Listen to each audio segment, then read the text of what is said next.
بسم الله الرحمن الرحيم.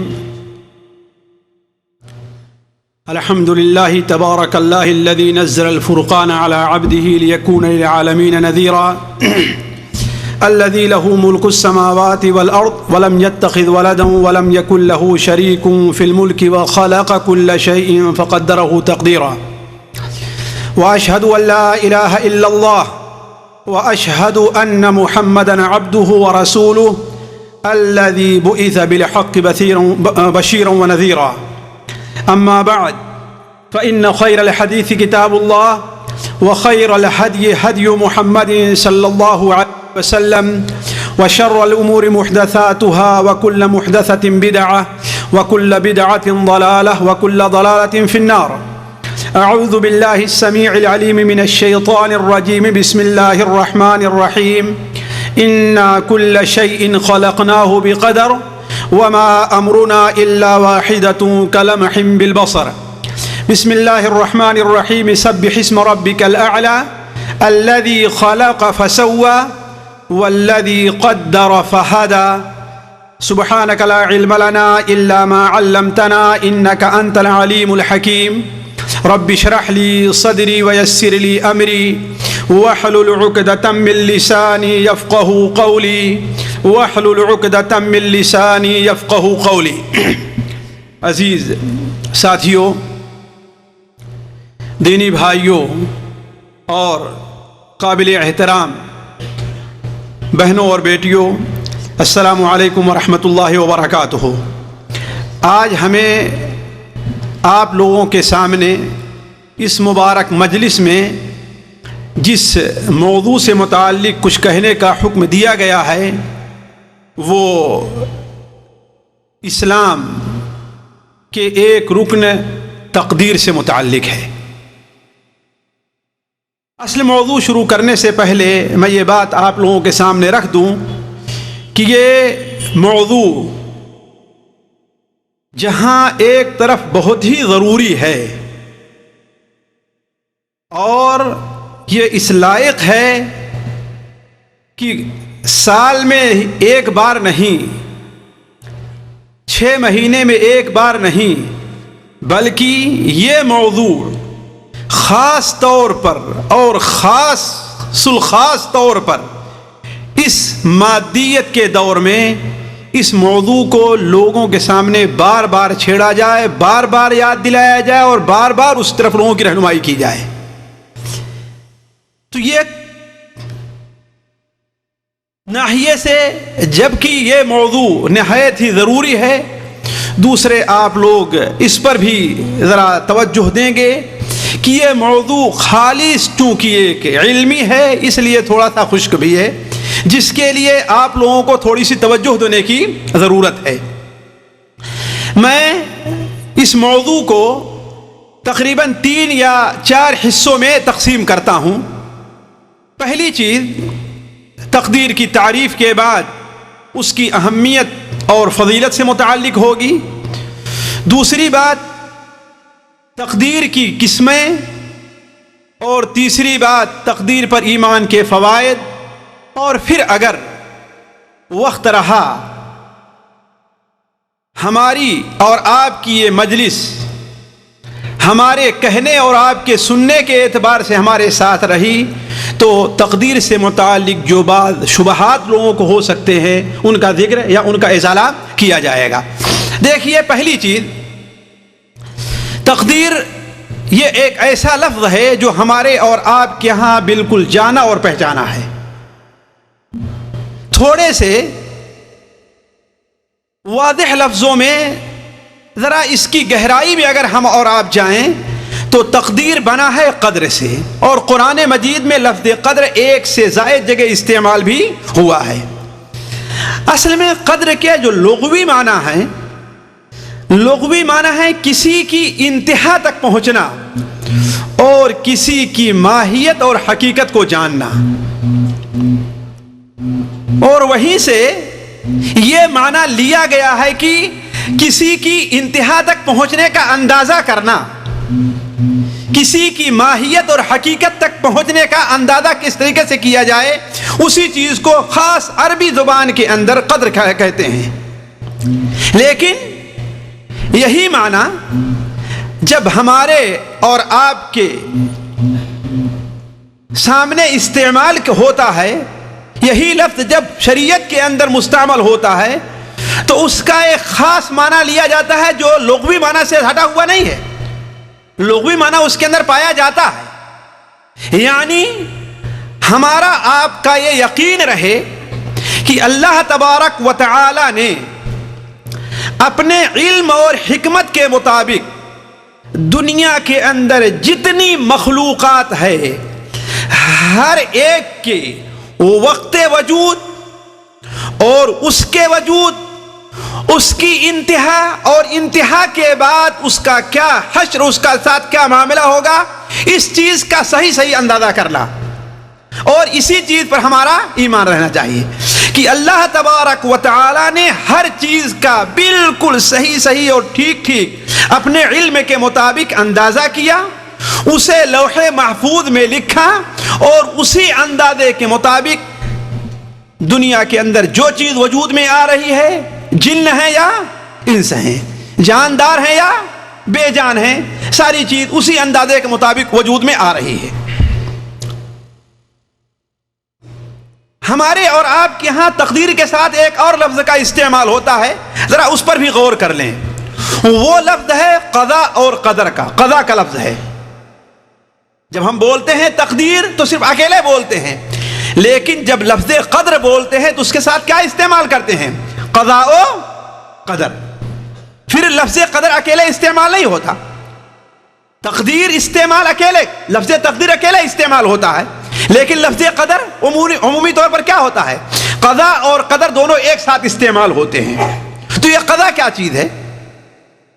اصل میں قضا کے اندر جو اصل معنی پایا جاتا ہے وہ یہ ہے کہ مضبوطی سے کسی چیز کو پورا کرنا اور مکمل کر دینا، اسی سے فیصلہ کرنا قضا کے معنی لیا گیا ہے۔ فیصلہ کرنے والے کو کیا کہتے ہیں؟ ہاں قاضی کہتے ہیں نا، اسی سے بنا ہوا ہے۔ اس لیے کہ قاضی کی حقیقت یہ ہونی چاہیے کہ وہ ٹھوس بنیاد پر کوئی فیصلہ کرے، صرف خیالات اور اندازے کی بنیاد پر کوئی فیصلہ نہیں ہونا چاہیے۔ کیا ہونا چاہیے؟ بالکل ٹھوس بنیاد پر کوئی فیصلہ ہونا چاہیے، تو اسی سے لفظ قاضی بنا ہے۔ لیکن جب لفظ قضا یہاں بولا جاتا ہے تو بہت سے علماء یہ کہتے ہیں قضا اور قدر دونوں ایک معنی میں ہے، لیکن بہت سے علماء فرق کرتے ہیں، لیکن مختلف اعتبار سے فرق ہے۔ لیکن ہم اپنے سمجھنے کے لیے ایک واضح مثال میں آپ کو دوں، اس سے شاید قضا اور قدر کا فرق آپ کے سمجھ میں آ جائے۔ دیکھیے، ایک انجینئر ہے، کوئی بھی بلڈنگ، کوئی بھی محل، کوئی بھی قصر بنانے سے پہلے اس کا ایک نقشہ تیار کرتا ہے، اس کا ایک نقشہ تیار کرتا ہے۔ حمام کہاں رکھا جائے گا،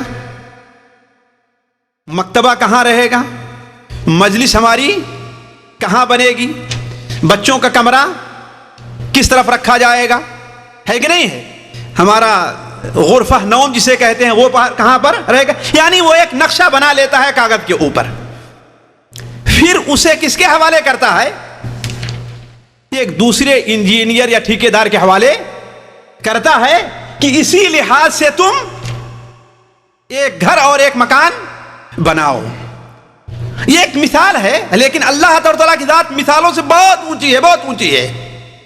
تو قدر کیا چیز ہے؟ اس کی مثال ایک نقشے جیسی ہے، اور قضا کی مثال کیا ہے؟ اس کی تنفیذ جیسی ہے۔ اسی طریقے سے جس طریقے سے ایک نقشہ بناتا ہے، لیکن جب مکان بننے لگتا ہے تو بسا اوقات انجینئر ٹھیکیدار کو اس میں کچھ رد و بدل کی اجازت بھی دیتا ہے نا۔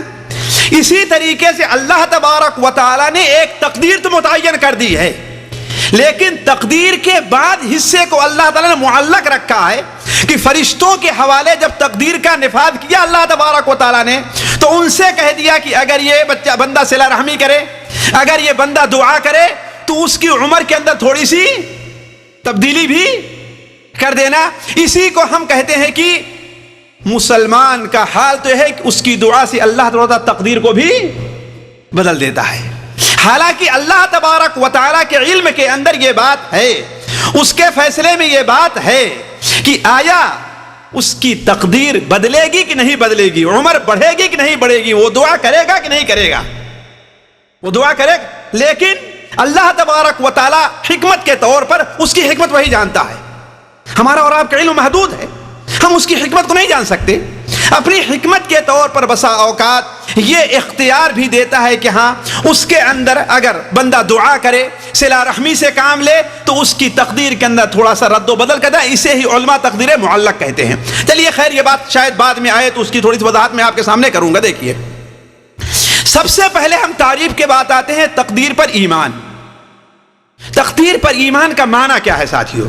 یہ چیز سمجھنے کی ہے۔ اسی لیے ہم نے کہا یہ موضوع تھوڑا سا ہنسنے ہنسانے یا لوگوں کو جھلا دینے اور ہلا دینے کا نہیں ہوگا، یہ تھوڑا سمجھنے کی بات ہے، اس لیے کہ خالص علمی چیز ہے۔ اور میں جانتا ہوں اگر اس تقدیر کے موضوع کو ہم اس ناحیے سے پیش کریں واقعات کی روشنی میں اور یہ، تو وہ چیز تو شاید آپ کو بڑی اچھی لگے، لیکن اصل جو تقدیر پر ایمان کا ایک مسلمان کا جو مقصد ہونا چاہیے وہ شاید پورا نہ ہو جائے، اس لیے میں اس کو آپ کے سامنے اسی ناحیے سے رکھ رہا ہوں۔ دیکھیے، تقدیر پر ایمان کا معنی کیا ہے، یہ بات اچھی طریقے سے سمجھ لینی چاہیے۔ تقدیر پر ایمان کا معنی یہ ہے کہ ہر اچھی اور بری چیز، دیکھیں گے، ہر اچھی اور بری چیز جو اس دنیا کے اندر وجود میں آ رہی ہے، ہمارا اس پر ایمان ہے کہ جو کچھ ہو چکا ہے یا جو کچھ ہوگا یا جو کچھ ہو رہا ہے یا جو کچھ نہیں ہوا ہے، اگر ہوتا تو کیسے ہوتا، اس لفظ پر غور کریں گے آپ، جو کچھ نہیں ہوا ہے اگر ہوتا تو کیسے ہوتا، کیا ہوتا، ان تمام چیزوں کا علم اللہ تبارک و تعالیٰ کو ہے، اور اللہ تبارک و تعالیٰ نے اسے ایک کتاب کے اندر لکھ رکھا ہے۔ دوبارہ سنیں گے، ہمارا یہ ایمان ہونا چاہیے کہ اس دنیا کے اندر جب سے اللہ نے دنیا بنائی ہے، اس کے پہلے سے اور دنیا کے بعد بھی جو کچھ اچھی اور بری چیز ہو رہی ہے وہ اللہ تبارک و تعالیٰ کے علم کے مطابق ہے۔ اگر نہیں ہو رہی ہے تو وہ بھی اللہ تعالیٰ کے علم کے مطابق ہے، اور اللہ تبارک و تعالیٰ نے اس چیز کو اپنے پاس ایک کتاب کے اندر لکھ رکھا ہے۔ اسی لیے علماء کہتے ہیں، یہاں پر ہم اور آپ آ جائیں، تقدیر پر ایمان لانے میں 4 چیزیں شامل ہیں۔ آپ لوگوں نے بات پڑھی ہوگی، میں صرف اس کا مراجعہ کرا رہا ہوں، آپ کو یاد دہانی کرا رہا ہوں۔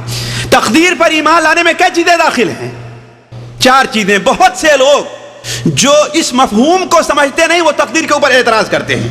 اگر اس چیز کو سمجھ لیں، ان 4 چیزوں کو، تو تقدیر پر وہ کبھی بھی اعتراض نہیں کریں گے۔ تقدیر پر ایمان لانے میں 4 چیزیں داخل ہیں۔ پہلی چیز کیا؟ کہ اللہ تبارک و تعالیٰ کو ہر چھوٹی اور بڑی، اچھی اور بری چیز کا علم ہے۔ دنیا کی کوئی چیز اللہ تبارک و تعالیٰ سے علم سے خارج نہیں ہے۔ جو چیز ہو چکی ہے وہ بھی اللہ کے علم میں ہے، جو کچھ ہو رہی ہے وہ بھی اللہ کے علم میں ہے، اور جو کچھ ہونے والی ہے وہ بھی اللہ کے، اور جو چیز نہیں ہوئی ہے اگر ہوتی تو کیسے ہوتی یہ بھی اللہ تعالیٰ کے علم میں ہے۔ اسی لیے حضرت عائشہ رضی اللہ تعالی عنہا اور دوسرے صحابہ اکرام نے اللہ کے رسول صلی اللہ علیہ وسلم سے ان بچوں کے بارے میں پوچھا، خصوصاً کافروں کے بچے جو بالغ ہونے سے پہلے ان کا انتقال ہو گیا، اس لیے کہ بالغ ہونے سے پہلے انتقال ہوا تو ان کے اوپر کوئی گناہ نہیں لکھا گیا ہے کہ نہیں، کہ وہ جنت میں جائیں گے یا جہنم میں جائیں گے۔ آپ نے کیا جواب دیا تھا؟ کسی کو یاد ہے جی؟ کیا جواب دیا تھا؟ نہیں، اللہ اعلم بما كانوا عاملین، اللہ بہتر جانتا ہے کہ وہ کیا کام اگر زندہ رہتے تو کیا کرتے۔ آپ لوگ دھیان نہیں دیے جو ہم نے پہلی بات کہی تھی کہ اللہ تبارک و تعالیٰ جو کام، جو چیزیں وجود میں آ چکی ہیں اس کا بھی علم اللہ تعالیٰ کو ہے، جو اس وقت پیش آ رہے ہیں اس کا بھی علم اللہ تعالیٰ کو ہے، جو چیز قیامت تک اور اس کے بعد پیش آئے گی اس کا بھی اللہ تعالیٰ کو علم ہے، اور جو چیز نہیں ہوئی اگر ہوتی تو کیسے ہوتی اس کا بھی علم اللہ تعالیٰ کو ہے۔ جو چیز نہیں ہوئی اگر ہوتی تو کیسے ہوتی؟ اسی لیے قرآن مجید میں ایک جگہ نہیں، دو جگہ، متعدد جگہ کافروں کا یہ اعتراض نقل ہے کہ اگر اللہ تبارک و تعالی چاہتا تو ہم شرک نہ کرتے، ہے نا؟ اگر اللہ تعالیٰ چاہتا تو ہم شرک نہ کرتے۔ اللہ نے اس کا کیا جواب دیا ہے کہ کیا تمہیں معلوم ہے کہ تمہاری تقدیر میں کیا لکھا ہوا تھا؟ اور جب جہنمیوں کو جہنم میں ڈالا جائے گا تو وہ کیا کہیں گے؟ اے اللہ تعالیٰ ہمیں دوبارہ واپس بھیج دے دنیا میں، خاص طور پر عالم برزخ میں کیا کہیں گے؟ اے اللہ ہمیں دنیا میں دوبارہ بھیج دے، اگر دوبارہ مجھے بھیج دیتا تو میں اچھا عمل کرتا۔ تو اللہ نے کیا جواب دیا کہ اگر دوبارہ بھیجا جاتا تو پھر وہی الٹا سیدھا عمل کرتے، کوئی اچھا عمل نہیں کرتے۔ تو دیکھیے وہ چیز ہوئی نہیں، لیکن اگر ہوتی تو کیا ہوتا، یہ علم بھی اللہ تعالیٰ کو ہے۔ تو یہ عقیدہ رکھنا چاہیے کہ دنیا کی ہر چھوٹی بڑی چیز آج سے اگر لاکھوں سال بعد 7 سمندر کی تہ کے اندر اندھیری رات میں اگر تہ کے اندر کالے اور چکنے پتھر کے اوپر کوئی چیونٹی چلتی ہے تو اللہ تبارک و تعالی اسے دیکھ رہا ہے، اس کی حرکت کو اور اس کی چال کی آواز کو سن بھی رہا ہے۔ اس پر ہمارا ایمان ہونا چاہیے۔ اور یہ قرآن مجید میں اللہ تعالیٰ نے یہ عقیدہ ایک جگہ نہیں، دو جگہ نہیں، متعدد جگہ بیان کیا ہے، اور لوگوں کو یہ دعوت دی ہے کہ اے لوگوں، یہ عقیدہ صرف اور صرف اللہ کے بارے میں رکھو۔ یہ صلاحیت اللہ نے کسی نبی، کسی ولی، کسی بزرگ، کسی پیر کسی کو نہیں دی ہے۔ یہ کس کے بعد رکھی ہے؟ اللہ تعالیٰ نے۔ سورہ الانعام میں اللہ تعالیٰ کیا فرماتا ہے؟ وَعِندَهُ مَفَاتِحُ الْغَيْبِ لَا يَعْلَمُهَا إِلَّا هُوَ۔ بہت سی آیتیں، ہم نے کئی آیتیں نقل بھی کی ہیں، اگر ہم وہ آیتیں آپ کے سامنے رکھتے جائیں وقت اسی میں ختم ہو جائے گا، لیکن صرف ایک دو آیت پر میں اکتفا کرتا ہوں۔ دیکھیے سورہ انعام کی، وَعِندَهُ مَفَاتِحُ الْغَيْبِ لَا يَعْلَمُهَا إِلَّا هُوَ۔ اللہ تعالیٰ کے پاس ہی غیب کی کنجی ہے، کوئی بھی نہیں جانتا ہے مگر وہ۔ اب اگر ہم دعویٰ کریں کہ شیخ عبد القادر جیلانی رحمہ اللہ جانتے ہیں، اللہ کے رسول صلی اللہ علیہ وسلم جانتے ہیں، تو اس کا مطلب کیا ہے کہ کس کو ہم جھٹلا رہے ہیں؟ قرآن مجید کو جھٹلا رہے ہیں۔ اسی لیے علماء کا متفقہ فتویٰ ہے کہ اگر کوئی شخص اللہ کے علاوہ کسی اور کے بارے میں یہ عقیدہ رکھتا ہے کہ اسے غیب کا علم تھا تو کیا ہے؟ وہ کافر ہے۔ متفقہ فتویٰ علماء کا ہے، یہ علماء کا متفقہ فتویٰ ہے، صرف میری بات نہیں ہے، میں کیا ہوں، میں تو عالم نہیں، میں تو ایک عام آدمی ہوں، لیکن علماء کا جو متفقہ فتویٰ یہی ہے۔ کیوں؟ انہی آیات کی بنیاد پر۔ تو عندہ مفاتح الغیب لا يعلمها الا هو، اس کے پاس غیب کی کنجیاں ہیں، انہیں اللہ کے علاوہ کوئی نہیں جانتا۔ اور کیا؟ وَيَعْلَمُ مَا فِي الْبَرِّ وَالْبَحْرِ۔ سمندر ساتھیوں کتنا بڑا ہے جی؟ کتنا بڑا ہے سمندر؟ اس کے پانی کا اندازہ لگا سکتے ہیں؟ اس میں کتنے قطرے پانی ہیں اندازہ لگا سکتے ہیں آپ؟ لیکن اللہ کو معلوم ہے کتنے قطرے پانی ہیں۔ اسی لیے بخاری شریف کو اس حدیث کے اوپر آپ نظر رکھیے، حضرت موسیٰ علیہ السلام اور خضر جب سمندر میں چلے ہیں، کشتی پر بیٹھے تو ایک چڑیے، بخاری شریف کے اندر حدیث ہے، ایک چڑیے نے آ کر کے سمندر میں چونچ مارا نا، اور پانی لے کر کے اڑی۔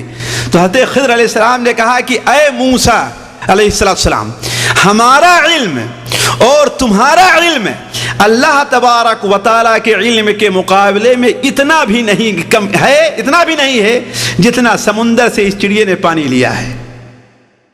کتنا؟ 10 قطرے پانی لی ہوگی اس نے جی، اگر مان بھی لیا جائے، لیکن سمندر میں کوئی کمی آئی؟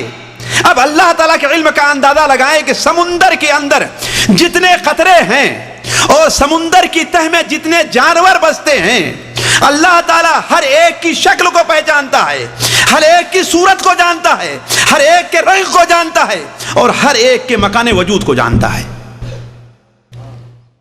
وَيَعْلَمُ مَا فِي الْبَرِّ وَالْبَحْرِ۔ اور یہی نہیں، یہ صحرا کے اندر ریت کے کتنے ذرات ہوں گے، کتنے کنکر اور پتھر ہوں گے، کتنے جنگلی جانور ہوں گے، کتنے صحرا میں رہنے والے جانور ہوں گے، کتنے درخت ہوں گے، کتنی گھاسیں ہوگی، کتنے ذرات ریت کے ہوں گے، ہر ایک کا باریک سے باریک چیز کا علم اللہ تبارک و تعالیٰ کو ہے۔ وَيَعْلَمُ مَا فِي الْبَرِّ وَالْبَحْرِ وَمَا تَسْقُطُ مِنْ وَرَقَةٍ إِلَّا يَعْلَمُهَا۔ اور یہ بڑے بڑے جو جنگلات پائے جا رہے ہیں، جس میں ہزاروں نہیں لاکھوں درخت پائے جا رہے ہیں، اگر کسی درخت سے ایک پتا بھی گرتا ہے تو اللہ تعالیٰ کو اس کا بھی علم ہے۔ یہ ہماری بات نہیں ہے، کہاں قرآن مجید کی بات ہے، سورہ انعام کے اندر وَلَا حَبَّةٍ فِي ظُلُمَاتِ الْأَرْضِ، اور زمین کی تاریکیوں میں جہاں کوئی دانہ ہے اس کا علم کس کو ہے؟ اللہ تعالیٰ کو ہے۔ واللہ میں آج سے 4-5 سال پہلے اپنے آفس سے نکل کر کے گھر کی طرف جا رہا تھا، تو ہمارے گھر کے آفس کے سامنے اور گھر جو لوگ ہمارے گھر گئے ہیں، بالکل ایک روڈ سا ہے جس کے اوپر درمیان میں فٹ پاتھ بنا ہوا ہے اور کوئی چیز نہیں ہے۔ بارش ہوئی، یعنی فٹ پاتھ بالکل پکا ہے، سیمنٹ سے بنا ہوا ہے، بلات لگے ہوئے ہیں، لیکن بارش ہوئی تو جہاں دو بلات لگے تھے ان کے درمیان سے دیکھا کہ دانے اور وہاں سے سبزہ اگ رہا ہے۔ ہم نے تعجب کہا کہ ہمارے ساتھ جو لوگ تھے، ہم نے کہا ساتھیوں دیکھو، اگر ہم اور آپ دوربین لے کر کے یہاں پر اگر کسی دانے کو ڈھونڈنا چاہتے تو وہ نہیں مل پاتا ہمیں اور آپ کو، لیکن اللہ تبارک و تعالیٰ کو علم ہے کہ یہاں پر کوئی دانہ تھا، اس لیے بارش کے قطرات یہاں پر پہنچے تو وہ سبزہ اگایا ہے۔ وَلَا حَبَّةٍ فِي ظُلُمَاتِ الْأَرْضِ، زمین کی تاریکیوں میں جہاں بھی کوئی دانہ ہے۔ واللہ آج آپ نکل جائیے صحرا کے اندر، دیکھ لیجئے، اگر آپ ڈھونڈنے لگیں آپ کو کوئی دانہ وہاں پر دکھائی نہیں دے گا، لیکن جب وہی سردی سے کچھ پہلے جب بارش ہو جائے تب دیکھیے کہاں کیسے قسم قسم کے رنگ رنگ کے عجیب عجیب قسم کے وہاں سے پودے نکلنا شروع۔ ظاہر بات کوئی بیج ہے تبھی تو پودے نکل رہے ہیں نا، وہ کہاں سے آئے ہیں، کس کو معلوم ہے سارا؟ وَلَا حَبَّةٍ فِي ظُلُمَاتِ الْأَرْضِ، زمین کی تاریکیوں میں جہاں کہیں بھی کوئی دانہ ہے، وَلَا رَطْبٍ وَلَا يَابِسٍ، اور کوئی چیز خواہ تر ہے خواہ کوئی چیز خشک ہے، إِلَّا فِي كِتَابٍ مُبِينٍ، مگر اللہ تبارک و تعالی کے علم میں ہے، وہ جانتا ہے اور کتاب کے اندر اس نے لکھ رکھا ہے۔ اس طریقے سے ایک نہیں دو نہیں، حضرت لقمان علیہ السلام کا قول قرآن مجید میں نقل ہے، حضرت لقمان علیہ السلام نے اپنے بیٹے کو توحید کی دعوت دی، توحید الوہیت کی بھی دعوت دی، توحید ربوبیت کی بھی دی، توحید اسماء و صفات کی بھی دی، اور اپنے بچے کو توحید کی دعوت دیتے ہوئے کہتے ہیں یا بنیہ انہا ان تکو مثقال حبۃ من خردل فتکن فی صخرۃ او فی السماوات او فی الارض یأتی بها اللہ انہ لطیف خبیر۔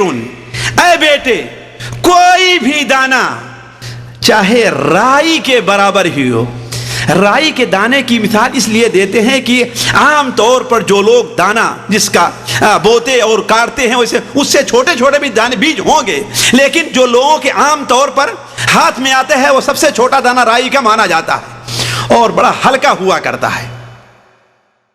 کہا کہ اگر رائی کے دانے کے برابر بھی کوئی چیز ہے تو یا تو اگر وہ کسی چٹان کے نیچے پڑی ہوئی ہے یا آسمان میں ہے یا زمین میں ہے، پھر بھی اللہ تبارک و تعالیٰ چاہے گا تو اسے لے آئے گا۔ یہ اپنے بیٹوں کو کیا تعلیم دینی تھی؟ اپنے بیٹے کو تعلیم یہ دینی تھی کہ اے بیٹے، تو کوئی بڑی نیکی کرے گا، تو کوئی چھوٹی نیکی کرے گا، جتنے چھپ کر کے تو نیکی کرنا چاہے گا، جتنے چھپ کر کے تو کوئی برائی کرنا چاہے گا، لیکن اللہ تبارک و تعالیٰ قیامت دن اسے تیرے سامنے لا کر کے پیش کر دے گا۔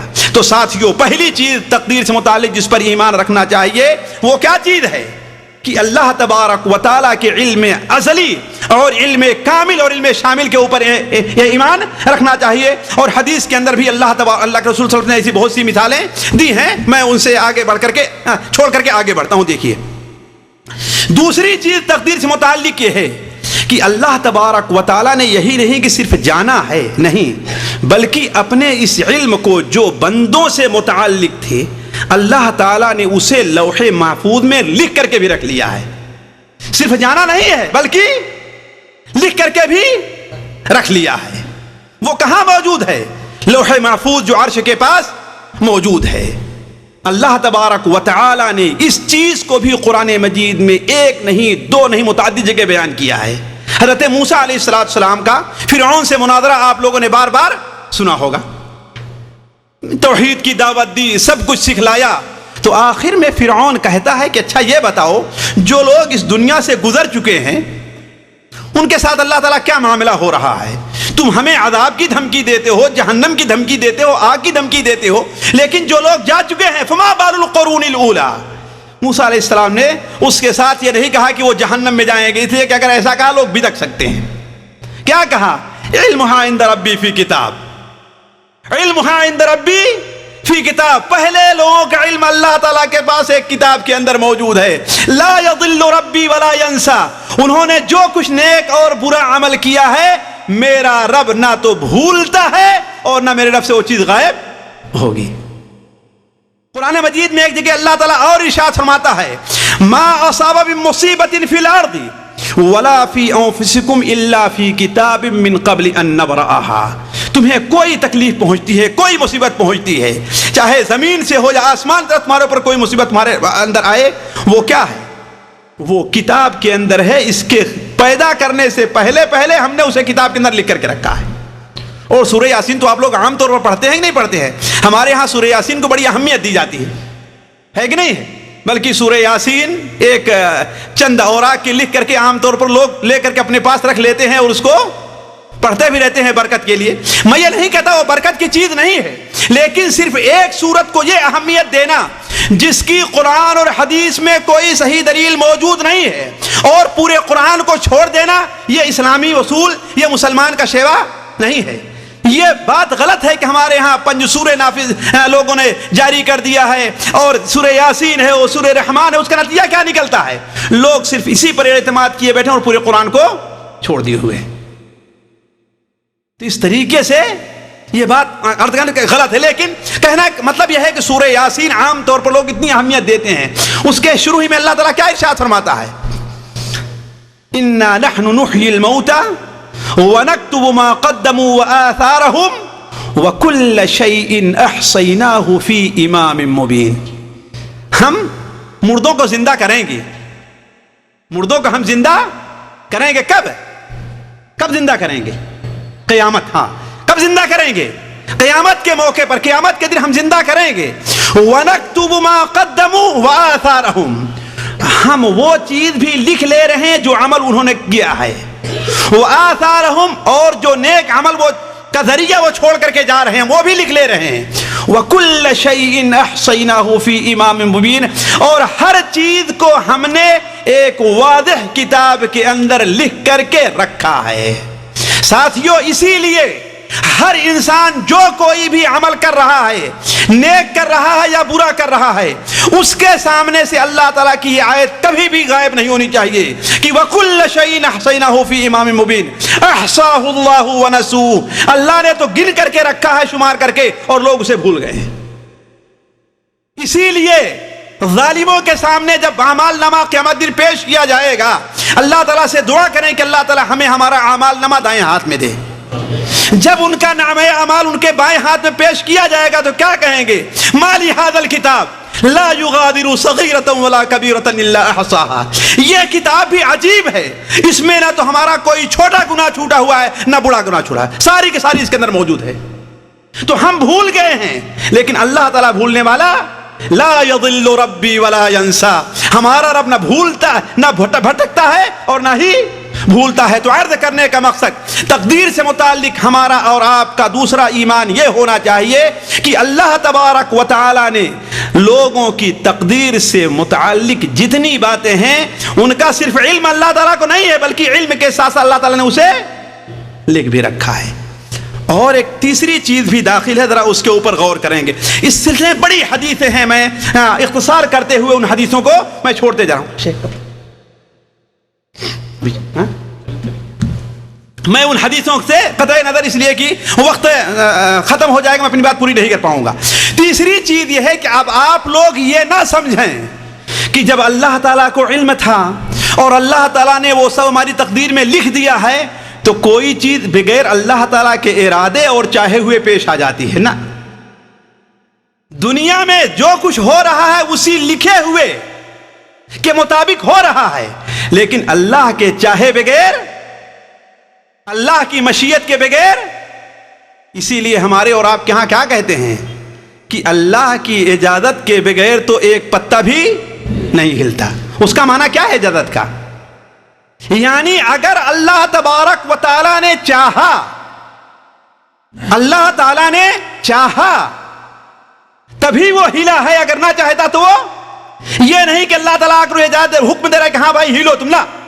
اللہ تبارک و تعالی نے، دیکھیے ایک بات میں بھول نہ جاؤں، میں پہلے کہہ دوں تقدیر سے اس کا بھی تعلق ہے. دیکھیے اللہ تبارک و تعالی نے ہمیں اور آپ کو کے اندر دو قسم کی طاقت رکھی ہے.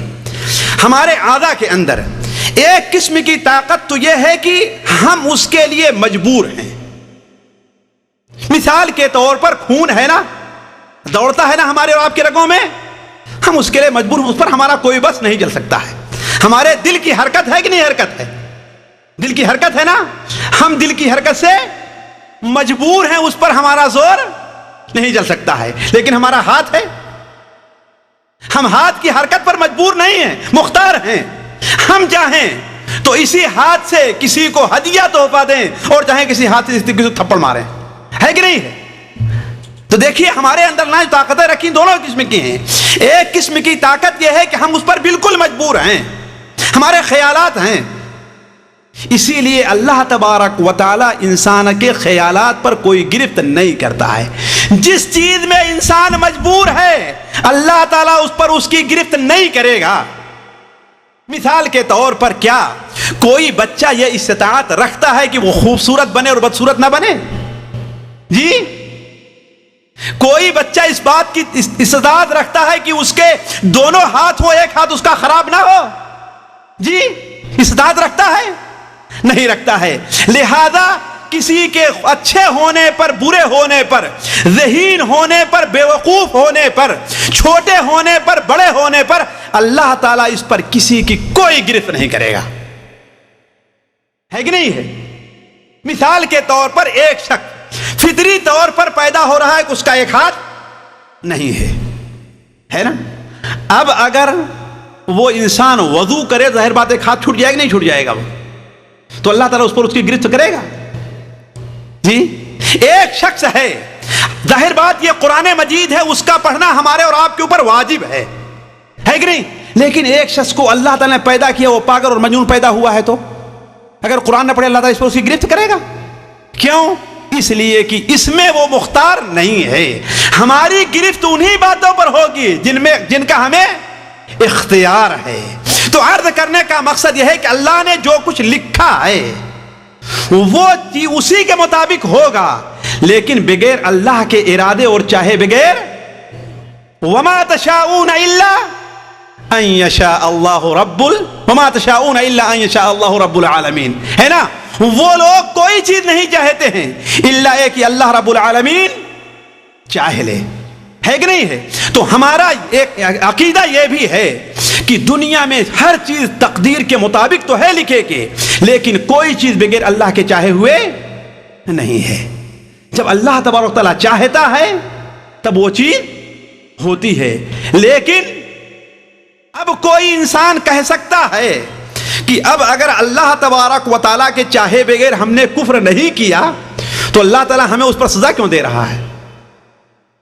یہ فرق سمجھ لینا چاہیے. حالانکہ یہ اعتراضات کی بات تھی، لیکن میں پہلے کہہ رہا ہوں، میں سمجھ رہا ہوں کہ اعتراضات تک پہنچنا مشکل ہو جائے گا کہ اللہ تبارک و تعالی کی مشیت اور ہے اور اس کی مرضی اور ہے. اللہ تعالیٰ کی مشیت اور ارادہ اور ہے، اس کی مرضی اور ہے. اس کو ایک مثال سے میں دوں، شاید آپ لوگوں کے سمجھ میں آ جائے، لیکن یہ بات واضح طور پر سمجھ لیں کہ ہم صرف آپ کی سمجھ کے قریب کرنے کے لیے یہ بات مثال دے رہے ہیں، ورنہ اللہ تعالیٰ مثالوں سے بہت پرے ہے، ہم نہیں سمجھ سکتے اس کو. بعد ایک بچہ ہے مثال کے طور پر، یہ اس کے والد اسے 10 ریال دیتے ہیں، اسے 10 ریال دیتے ہیں اور کہتے ہیں کہ بیٹے جاؤ آج تمہارا امتحان ہے، اس 10 ریال سے تم کوئی کتاب خرید کر کے لے آؤ گے، گھر کے لیے کوئی مفید چیز خرید کر کے لے آؤ گے، تو ہم تمہیں کل 10 کے بجائے 100 ریال دیں گے، ہے کہ نہیں؟ اور اگر اس 10 ریال کو لے کر کے تم فلمیں دیکھنے جاؤ گے، اس 10 ریال کو لے جا کر کے تم پھاڑ کر کے پھینک دو گے، اس 10 ریال سے تم کوئی گندی چیز خرید کر کے لاؤ گے، تو صرف یہی نہیں کہ تمہارا 10 ریال ضائع ہو جائے گا، تمہیں ہم اس پر سزا بھی دیں گے، ہم اس پر تمہیں سزا بھی دیں گے۔ تو بھلا بتائیں بچے کو اختیار ہے کہ نہیں اختیار ہے؟ تو باپ نے بچے کو اختیار تو دیا ہے، باپ کا ارادہ تو شامل ہے کہ بچہ چاہے اچھا کام کرے یا، لیکن باپ نے پسند دونوں کو کیا ہے، ایک کو پسند کیا ہے۔ سمجھ رہے ہیں بات کو؟ نہیں سمجھ رہے؟ باپ نے پسند کس کو کیا ہے؟ ایک کو پسند کیا ہے۔ اسی طریقے سے اللہ تبارک و تعالی نے ہمیں اختیار دونوں چیزوں کا دیا ہے۔ اگر بندے نے شرک کیا ہے اللہ کے چاہے سے شرک کیا ہے، اگر بندے نے کفر کیا ہے اللہ کے چاہے سے کفر کیا ہے، لیکن اللہ کی رضامندی سے نہیں کیا ہے۔ وَلَا يَرْضَى لِعِبَادِهِ الْكُفْرَ، وہ اپنے بندوں کے لیے کفر اور شرک کو پسند نہیں کرتا ہے۔ آ رہی بات سمجھ میں آ رہی ہے؟ تو کوئی یہ نہ کہے کہ ہاں بھائی جب اللہ کے چاہے بغیر ہم نے شرک اور کفر نہیں کیا تو اللہ ہمیں اس پر سزا کیوں دے رہا ہے؟ وَهَدَيْنَاهُ النَّجْدَيْنِ، ہم نے اسے دونوں راستہ دکھایا ہے، اما شاکرا و اما کفورا، چاہے وہ شکر کرے یا وہ کفر کرے۔ اس لیے کہ ہر انسان چھوٹی عقل رکھنے والا بھی جانتا ہے کہ ایک شخص اپنے گھر سے نکلتا ہے، اس کے دائیں مسجد ہے اور اس کے بائیں شراب خانہ ہے، وہ چاہے تو مسجد طرف جائے چاہے تو شراب خانہ کی طرف جائے، ہے کہ نہیں ہے؟ اب اگر کوئی شخص زبردستی اسے پکڑ کر کے ہاتھ باندھ کر کے اس کے سر گردن پہ تلوار رکھ کر کے اسے شراب خانے میں لے جا رہا ہے تو اس پر اس کو کوئی گناہ آ رہی بات میں رہا ہے؟ تو اللہ تبارک و تعالیٰ کے چاہے بغیر کچھ نہیں ہوتا، اگرچہ تقدیر میں لکھا ہوا ہے یہ، لیکن اللہ تعالیٰ کی مرضی کس چیز طرف ہے؟ نیک اور اچھے کام طرف، برے کام کے لیے اللہ کی مرضی نہیں ہے ساتھیوں۔ اسی لیے اللہ کے رسول صلی اللہ علیہ وسلم نے ارشاد فرمایا، بندوں کے دل، صحیح مسلم شریف حضرت عبداللہ ابن عمر کی روایت ہے، اور میں جان بوجھ کر کے یہ حدیث اس لیے پیش کر رہا ہوں تاکہ آپ لوگ اسے یاد کر لیں، اور کم سے کم ساتھیوں میں یہ چاہوں گا روز آنا ہر نماز کے بعد نہ ہو تو کم سے کم دن میں ایک بار دل کے اخلاص کے ساتھ اس حدیث کو یاد کر کے اور یہ دعا پڑھ لیا کریں۔ حضرت عبداللہ ابن عمر رضی اللہ عنہ بیان فرماتے ہیں کہ اللہ کے رسول صلی اللہ علیہ وسلم نے ارشاد فرمایا کہ بندوں کے دل اللہ تبارک و تعالیٰ کی 2 انگلیوں کے درمیان میں ہے، بندوں کے دل اللہ تعالیٰ کی دونوں انگلیوں کے درمیان میں ہے۔ اس لیے ہمیں یقین ہونا چاہیے ایمان کہ اللہ تعالیٰ کی انگلیاں ہیں لیکن ہماری انگلیوں جیسی نہیں ہے۔ اسی لیے جب ہم یہ حدیث بیان کریں گے تو ہم یہ نہیں کہیں گے کہ بندوں کا دل اللہ کی 2 انگلیوں کے درمیان میں ہے، ہم اس طرح اشارہ نہیں کہیں گے، آ رہی بات سمجھنا؟ ہم یہ نہیں کہیں گے بندوں کا دل اللہ تعالیٰ کی 2 انگلیوں کے درمیان میں، نہ، ہم کہیں گے کہ بندوں کا دل اللہ تعالیٰ کی 2 انگلیوں کے درمیان میں ہے۔ اس لیے ہم نے ایسا کیا تو گویا ہم نے اللہ کی انگلیوں کو اپنی انگلیوں سے تشبیہ دیا ہے۔ بعد مقررین یہ غلطی کر جاتے ہیں کہ مثال دیتے ہیں کہ دیکھو یہ اللہ تعالیٰ کا دل بندوں کی 2 انگلیوں کے درمیان میں ہے، یہ غلط ہے۔ ہم کیا کہیں گے؟ اللہ تعالیٰ کا دل بغیر ہاتھ سے اشارہ کیے ہوئے، نعوذ باللہ من ذلک، بندوں کا دل اللہ تعالیٰ کی 2 انگلیوں کے درمیان میں ہے، اللہ جیسے چاہتا ہے الٹتا اور پھیرتا رہتا ہے۔ اسی لیے ساتھیوں واللہ یہ باعث عبرت یہ حدیث ہے، آپ لوگ غور کریں، ایک ہی شخص ہے، کبھی اس کا دل نماز پڑھنے میں بہت لگے گا، اذان ہوئی اور مسجد طرف بھاگ کر کے جائے گا، قرآن پڑھنے میں بڑا اس کا دل لگے گا، لیکن چند مہینے چند ہفتے گزریں گے کہ پھر بڑی مشکل سے مسجد طرف اس کا جانا ہوتا ہے کہ نہیں؟ کبھی کبھی اس مجلس کے اندر بڑے دور شوق سے 1 2 3 4 5 مجلسیں اگر شیخ نہ بھی کہیں گے پھر بھی کہیں کہ شیخ آج پروگرام نہیں ہے، لیکن کبھی ایک ایسا وقت آئے گا کہ شیخ ٹیلی فون کر کے بلاتے رہیں گے اور یہاں کوئی آنے کے لیے تیار نہیں ہوگا۔ اس کا مطلب کیا ہے کہ دلوں کے اندر فرق پڑا کہ نہیں فرق پڑا ہے نا؟ اسی لیے اللہ کے رسول نے ارشاد فرمایا کہ اللہ تعالیٰ جیسا چاہتا ہے الٹ پھیر کرتا رہتا ہے. اس لیے تم لوگ کثرت سے یہ دعا پڑھا کرو. وہ دعا کیا ہے؟ اللہم مصرف القلوب صرف قلوبنا علی طاعتک. اللہ یاد کرنا چاہیے، اللہم مصرف القلوب صرف قلوبنا علی طاعتک. اے اللہ تبارک و تعالیٰ جو دلوں کو پھیرنے والا ہے، اے دلوں کو پھیرنے والے، ہمارے دل کو اپنی اطاعت پر جما دے.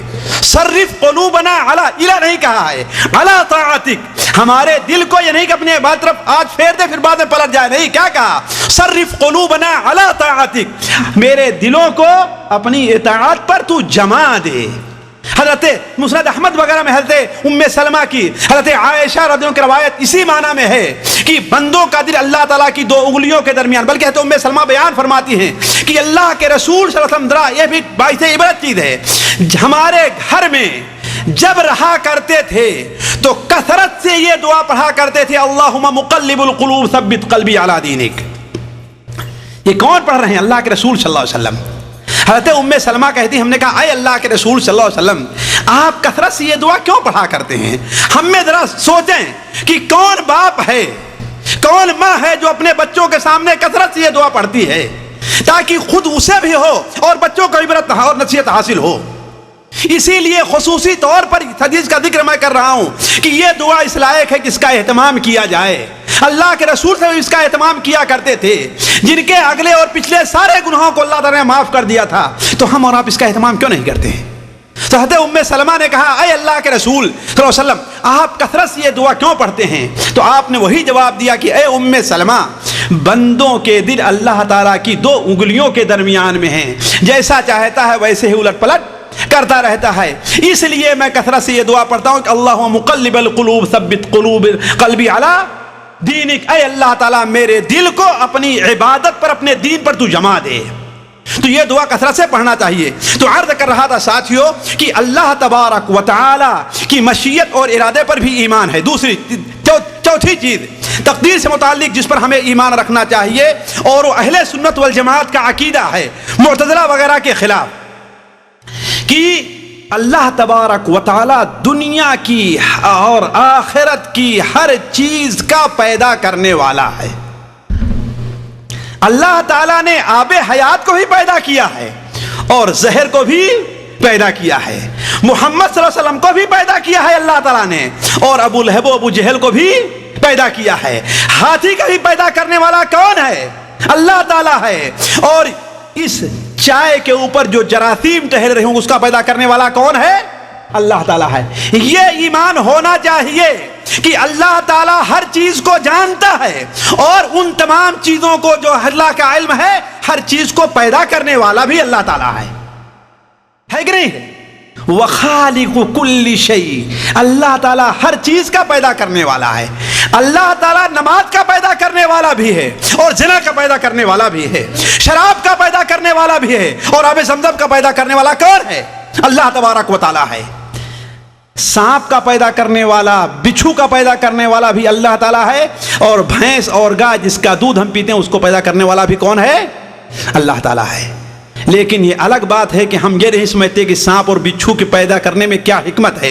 ابلیس لعین کا پیدا کرنے والا بھی اللہ تعالیٰ ہے، جو تمام شر اور برائیوں کی جڑ ہے کہ نہیں؟ اور آدم و حوا کا پیدا کرنے والا بھی کون ہے؟ اللہ ہے. ہمارا یہ ایمان ہونا چاہیے. اسی لیے حضرت ابراہیم علیہ السلام نے اپنی قوم سے کہا کہ یہ کیا ہے جن کی تم عبادت کر رہے ہو؟ یہ بت بنے ہوئے ہیں، یہ مزار بنے ہوئے ہیں، یہ قبریں ہیں، ان کی کیا تم عبادت کرتے ہو؟ تو کہا کہ ہم نے اپنے باپ دادا کو اسی کے اوپر. حضرت ابراہیم علیہ السلام نے ایک بہترین سا جواب دیا. ذرا سوچیں، اگر آج کے ہمارے شرک میں پڑے ہوئے بھائی لوگ اس عبارت کے اوپر، قرآن کی اس آیت کے اوپر غور کر لیں تو اللہ حقیقت ان کے سامنے واضح ہو جائے گی. کیا فرمایا؟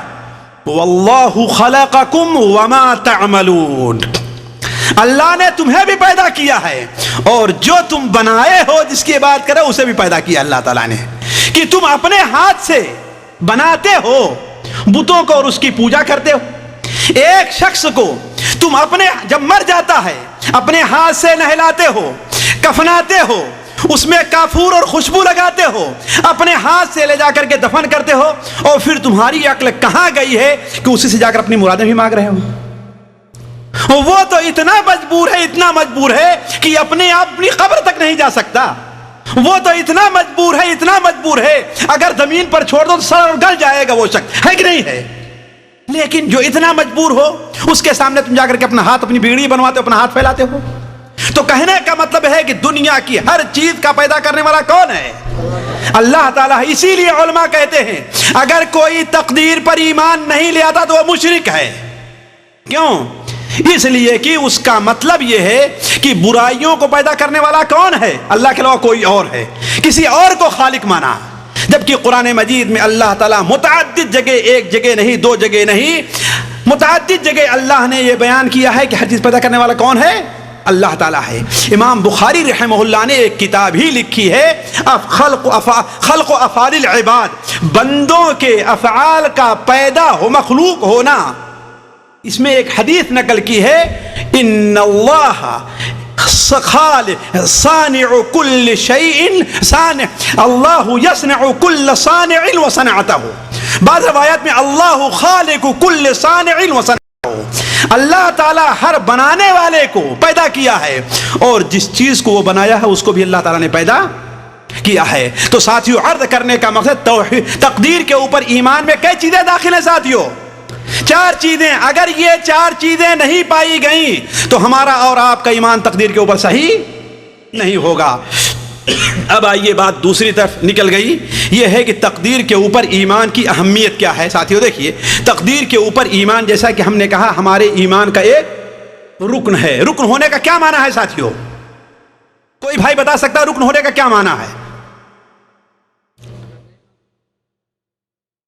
صرف نہ مانے، اگر شبہہ بھی اس بارے میں ہے، کسی کو زبان سے مانتا ہے لیکن دل میں یقین نہیں ہے، شبہہ ہے، تو کیا ہے وہ انسان؟ کافر ہے، مسلمان نہیں ہے. وہ انسان کافر ہے، مسلمان نہیں ہے. کیونکہ اللہ تبارک و تعالی نے اور اللہ کے رسول صلی اللہ علیہ وسلم سے جب حضرت جبرائیل نے پوچھا کہ اے جبرائیل، اے محمد، مل ایمان، ایمان کیا ہے؟ تو آپ نے ایمان جہاں کہا اللہ پر ایمان لانا، اللہ کتابوں پر ایمان لانا، اللہ کے فرشتوں پر ایمان لانا، اللہ کے نبیوں پر ایمان لانا، آخرت کے دن پر ایمان لانا، اور اچھی اور بری تقدیر کے اوپر ایمان لانا. یعنی کوئی اچھا کام ہے وہ بھی اللہ کے علم میں ہے، اللہ نے لکھ رکھا ہے، اللہ کی مشیت سے اور اللہ کی پیدا کردہ ہے. صرف یہ بات سمجھیے گا کہ ہر چیز چاہے اچھی ہے یا بری ہے، اولاً تو وہ اللہ کے علم پہ تھی اور اللہ نے اسے لوح محفوظ میں لکھ رکھا ہے، اور اللہ کے چاہے بغیر یہ چیز وجود میں نہیں آئی ہے. اور یہ ہے کہ اللہ تعالیٰ ہی اس کا پیدا کرنے والا ہے. دوسری بات یہ ہے کہ ساتھیوں دیکھیے، جو شخص تقدیر کے اوپر ایمان نہیں لے آتا، جیسا کہ بھی ہم نے کہا، حدیث میں کہا گیا کہ وہ شخص مومن ہے ہی نہیں. یہی نہیں، اسی لیے ہم نے کہا وہ مومن ہے. کیوں؟ اس لیے یہی نہیں کہ آپ نے ایمان کے ارکان میں اس کا شمار کیا، بڑی وضاحت کے ساتھ کہہ دیا کہ وہ انسان مومن ہے ہی نہیں. چنانچہ سنن ترمذی میں حضرت جابر بن عبداللہ کی روایت ہے کہ لا یؤمن عبد حتی یؤمن بالقدر خیرہ و شرہ من اللہ تعالی. بندہ اس وقت تک مومن نہیں ہو سکتا جب تک کہ اچھی اور بری تقدیر پر ایمان نہ لے آئے. وحتی یعلم ان اصابہ لم یکن لیخطئ وما اخطاہ لم یکن لیصیبہ. اور یہاں تک جب تک یہ نہ مان لے کہ جو مصیبت اس کو پہنچی ہے وہ اس سے دور نہیں ہو سکتی تھی، اور جو مصیبت اس کو نہیں پہنچی اس کو کہیں پہنچ نہیں سکتی تھی. اور سچ پوچھئے تو جو شخص ایمان تقدیر پر نہیں لائے گا وہ شخص جنت میں بھی داخل نہیں ہوگا. اللہ کے رسول صلی اللہ علیہ وسلم اس کی تاکید بیان کرتے ہوئے آپ نے کیا بیان فرمایا کہ لا يدخل الجنت عاق. جو شخص والدین کا نافرمان ہے، شراب پینے کا عادی ہے اور تقدیر کا انکار کرنے والا ہے، وہ جنت میں نہیں جائے گا. اور کوئی بھی بندہ ایمان کی حقیقت تک اس وقت تک نہیں پہنچ سکتا ہے جب تک کہ تقدیر کے اوپر ایمان نہ لے آئے. ہر حال میں راضی برضا رہا تو مزہ دیکھ، دنیا ہی میں بیٹھے ہوئے جنت کی فضا دیکھ. اسی لیے اللہ تبارک و تعالی نے دیکھیے ایک چیز میں چھوڑ کر کے کہ تقدیر کے پر ایمان کے فضائل کیا ہیں اس کو چھوڑ کر کے ذرا ایک اور میں تقدیر سے متعلق ضروری چیز ہے اس کو میں کہہ دینا مناسب سمجھتا ہوں، اس لیے کہ 10 بج گئے ہیں اور میں دیکھ رہا ہوں کچھ لوگ ہیں پیچھے سے جو کروٹیں بدل رہے ہیں، ہے کہ نہیں؟ تو میں جلدی ختم کروں گا۔ دیکھیے پہلی بات یہ ہے کہ اب یہ سوال کیا جائے کہ تقدیر جو ہماری ہے یہ کب متعین مقرر کی گئی ہے؟ ہر چیز تقدیر مقرر ہے نا، بنائی گئی ہے، لکھی گئی ہے، یہ کب لکھی گئی ہے؟ جی کتنا؟ پیدا ہونے سے پہلے۔ کب؟ ہاں، آسمان اور زمین کے پیدا کرنے سے 50,000 سال پہلے۔ کتنا؟ 50,000 سال پہلے، یعنی آج کوئی نہیں ہے۔ اللہ تبارک و تعالی نے آسمان اور زمین کی پیدائش سے 50,000 سال پہلے تقدیر کو لکھ دیا ہے، جیسا کہ صحیح مسلم شریف میں حضرت عبداللہ ابن عمر کی روایت ہے کہ کتب اللہ مقادیر الخلائق، اللہ تعالیٰ نے مخلوق کی تقدیر کو آسمان اور زمین کی پیدائش سے 50,000 سال پہلے پیدا کر دیا ہے۔ یہ تو تقدیر کیا ہے؟ ازلی تقدیر ہے۔ کیا ہے یہ؟ ازلی تقدیر ہے۔ اور اسی کے تابع ایک ہے، علماء کہتے ہیں کہ عمری تقدیر ہے۔ یہ کب پر بنائی گئی ہے؟ عمری تقدیر کب بنائی گئی ہے؟ جی نہ، عمری تقدیر، جی ہاں، عمری تقدیر کب پیدا ہوئی ہے؟ جبکہ نطفہ جو ہے 4 مہینے کا ماں کی پیٹ میں ہو گیا ہے۔ تو صحیح بخاری اور مسلم کے حضرت عبداللہ بن مسعود کی وہ بڑی مشہور حدیث ہے، اور اس حدیث کے اوپر ریسرچ کر کے بعد مغربی لوگ مسلمان ہو گئے ہیں۔ موریس بوکائی فرانس کا بہت بڑا، جس نے لکھا القرآن والتورات والانجیل وعلم الحدیث، یہ کتاب لکھی، اور ملک فیصل کے زمانے میں وہ مسلمان ہو گیا ہے، وہ اسی حدیث کے اوپر ریسرچ کر کے۔ وہ حدیث کیا ہے کہ اللہ کے رسول صلی اللہ علیہ وسلم نے ارشاد فرمایا کہ اللہ تبارک و تعالی نے جب بندے ماں کے پیٹ میں نطفہ پڑتا ہے تو 40 دن تک تو کیا رہتا ہے؟ وہ نطفہ ہی رہا کرتا ہے 40 دن تک۔ اسی لیے عمومی طور پر ڈاکٹری ٹیسٹ سے بھی وہ ظاہر نہیں ہوتا ہے۔ 40 دن کے بعد وہ علقہ بن جاتا ہے، خون کا ایک ٹکڑا جو رحم کے اندر لٹک جاتا ہے۔ اسی لیے اس دانشور نے کہا کہ اس وقت ایسے آلات موجود نہیں تھے جن کے ذریعے معلوم کیا جائے کہ وہ رحم مادر میں وہ خون کا علقہ لٹک جایا کرتا ہے۔ اب اگر محمد اللہم صلی اللہ علیہ وسلم نے ایسی بات کہی ہے تو اس کا مطلب یہ ہے کہ ان کے پاس کوئی غیر فطری طاقت ضرور موجود تھی، اور وہ اللہ تعالیٰ کی طاقت تھی۔ اسی لیے ریسرچ کر کے وہ شخص مسلمان ہو گیا ہے کہ 40 دن کے بعد کیا ہے؟ وہ علقہ بن جاتا ہے۔ پھر اس کے بعد کیا رہتا ہے؟ 40 دن کے بعد وہ مدغہ بن جاتا ہے کہ نہیں ہے؟ اب کتنے دن ہو گئے؟ 40 80 اور 40 120 جب ہو گئے، ڈاکٹر بھی کہتے ہیں کہ حرکت کب پیدا ہوتی ہے؟ جی ہے کہ نہیں ہے؟ 120 دن کے۔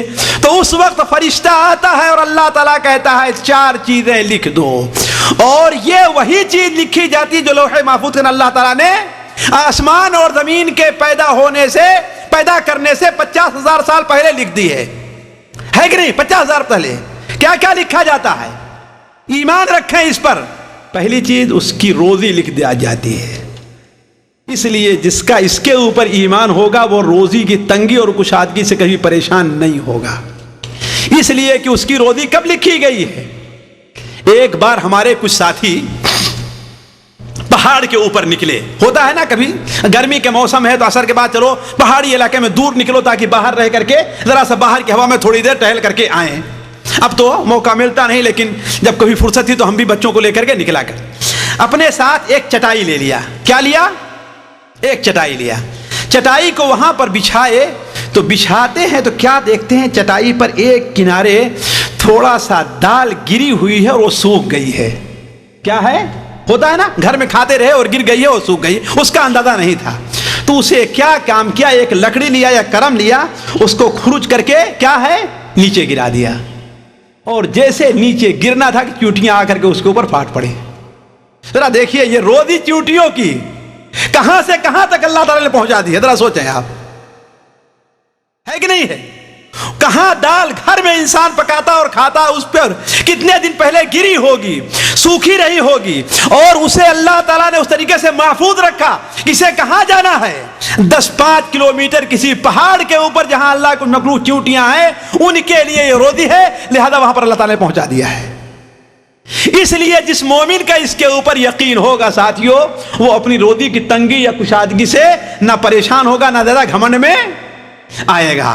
تو اللہ تعالیٰ کیا ہے؟ اس کی روزی لکھ دیتا ہے، اور اس کی اجل اور موت لکھ دیتا ہے اس کی، کہ اس کی موت کب آئے گی، اس کی عمر کتنی ہے، اس کی عمر 10 سال ہے، 10 دن ہے، 60 سال ہے، 70 سال، 90 سال کتنا ہے۔ اس لیے اللہ تعالیٰ نے جتنی جس کی عمر لکھ دی ہے اس دن، اس سے نہ ہی 1 سیکنڈ زیادہ ہوگا، نہ ہی 1 سیکنڈ کم ہوگا۔ شیخ ابن عثیمین رحمہ اللہ کے میں کتاب پڑھ رہا تھا، انہوں نے ایک بہترین مثال دی ہے، کہا کہ عنیزہ میں فلاں جگہ اشارے کے اوپر ایک سگنل تھا جو جلتا اور بجھتا رہتا ہے نا، بات سگنل جلتا اور بجھتا رہتا ہے۔ اس کا مطلب کیا ہوتا ہے کہ ادھر سے آنے والا، ادھر سے آنے والا، ادھر سے ہر آدمی کیا ہے، ہوشیار ہو کر کے آئے، دیکھے راستہ صاف ہے تو نکل جائے ورنہ رک جائے۔ کہا کہ ایک موٹر سائیکل والا آیا اور اس طرف سے ایک ٹرک والا آ رہا ہے۔ موٹر سائیکل والے نے ٹرک والے کو دیکھ کر کے اپنی گاڑی روک لی، اور ٹرک والے نے اسے دیکھ کر کے اپنی گاڑی روک لی۔ موٹر سائیکل نے سمجھا کہ وہ رکا ہوا ہے لہذا ہم نکل جائیں، اور ٹرک والے نے سمجھا کہ وہ رکا ہے لہذا ہم نکل جائیں۔ دونوں آگے بڑھے، ٹکرائے، اور موٹر سائیکل والا مر گیا۔ لیکن ساتھیوں یہ تعجب نہیں ہے کہ دونوں رک گئے، تعجب اس پر کیجئے کہ ابھی اس کی عمر کے اندر اگر وہی رفتار سے جو چل رہا تھا اسی رفتار سے ٹکر ہوتی تو ابھی اس کی عمر میں چند سیکنڈ، منٹ نہیں بلکہ چند منٹ باقی تھے۔ اللہ نے کہا کہ نہیں، رک جا، اے ٹرک والے تو بھی رک جا، اے موٹر سائیکل والے تو بھی رک جا، ابھی موٹر سائیکل والے کی عمر کے اندر چند سیکنڈ باقی ہے، وہ اپنی عمر پوری کر لے دنیا میں، تب تو اپنی جگہ سے چل، وہ اپنی جگہ، تاکہ وہاں پر انتقال، دونوں کا انتقال ہو جائے۔ اسی لیے کہتے ہیں کہ مومن جو تقدیر پر ایمان رکھتا ہے وہ سب سے بڑا بہادر اور نڈر ہوا کرتا ہے کہ نہیں ہے؟ تو میں عرض کر رہا تھا ساتھیوں کہ 4 چیزیں لکھ دی جاتی ہیں، اس کی روزی اور اس کی عمر، موت، اور اس کا عمل۔ اس کا عمل، کیا عمل کرے گا؟ ٹیچر بنے گا، ڈرائیور بنے گا، انجینئر بنے گا، ڈاکٹر بنے گا، کیا بنے گا؟ اس کا عمل کیا ہوگا؟ نمازی ہوگا یا نہیں؟ کیا عمل کرے گا؟ سارا کا سارا اللہ تعالیٰ نے لکھ دیا ہے۔ یہ بھی لکھا ہے کہ 10 سال تک وہ نماز پڑھتا رہے گا، اور جب موت اس کی قریب آئے گی تو وہ نماز پڑھنا چھوڑ دے گا اور جہنم میں جائے گا۔ یہ بھی اللہ تعالیٰ نے لکھ دیا ہے۔ اسی لیے مومن کی یہ صفات ہے کہ اپنے خاتمے سے ہمیشہ وہ ڈرتا رہتا ہے۔ تبھی تو اللہ کے رسول صلی اللہ علیہ وسلم یہ دعا پڑھا کرتے تھے نا، اللہم مقلب القلوب ثبت قلبی علی دینک، اللہم مصرف القلوب صرف قلبی علی طاعتک، وشقی وسعید، اور یہ بھی لکھا ہے کہ وہ نیک بخت ہوگا یا کہ بدبخت ہوگا۔ پھر اس میں اس کی اللہ تعالیٰ کی طرف سے روح پھونک دی جاتی ہے۔